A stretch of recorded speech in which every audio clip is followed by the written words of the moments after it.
Patatanggalan daw ng baril ni PNP Chief Nicolas Torre mga pulis na hindi marunong umasinta. Papalitan daw ito ng bolo.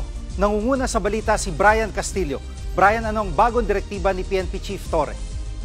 Jiggy, ilang araw matapos magwakas itong ipinatupad na election gun ban, nais ngayon ni PNP Chief Police General Nicolas Torre III na paigtingin yung firearms proficiency sa hanay ng pulisya simula yan susunod na buwan. Ito ang inunsyo ni Torre sa pagsisimula ng 3rd PNP Press Corps Invitational Shoot Fest dito sa Camp Karingal sa Quezon City, kung saan napasample pa itong si Torre sa maaksyong pagpapaputok ng baril at maging sa pag-asinta ng mga target. Ayon kay Torre, bukod sa maayos sa pangangatawan ay dapat maging tila sharpshooter o biyasa sa paggamit ng baril itong mga pulis. Babala pa niya, yung mga pulis daw na sasablay umasinta sa mga target ay posibleng matanggalan ng baril. Narito ang kanyang pahayag. Hindi acceptable na ang pulis ay hindi marunong gumamit ng baril. Tanggalin natin ang baril nila. Palitan natin ng bolo. Sayang ang bala, ang mahal-mahal niya, tapos imimiss mo lang.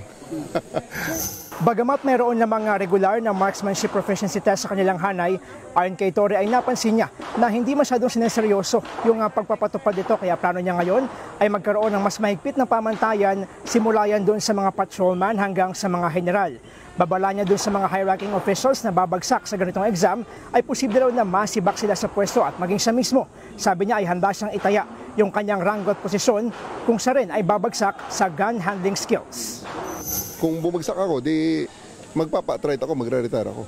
So, ganun ang gagawin natin. Pag tinest sila at bagsak sila sa marksmanship, abay tatanggalin ko ang mga commanders na hindi makakapasa sa ating proficiency testing. Bagaman mahigpit yung kanyang bilin na gagamitin lang itong mga baril bilang last option sa mga ikakasang operasyon, paalala ni Torre sa mga pulis. We have to be very, very sure of what we are doing. Buhay ang nakataya rito eh. Pag ginamit mo at hindi mo alam paano gamitin, paano ang intended target, hindi mo tamaan at ang tatamaan ay ang inosenteng tao. So, ayaw natin nun. Yan muna ang latest mula dito sa Camp Karingal sa Quezon City. Balik sa'yo, Jiggy. Yan ang ulat ni Brian Castillo mula sa Camp Karingal sa Quezon City.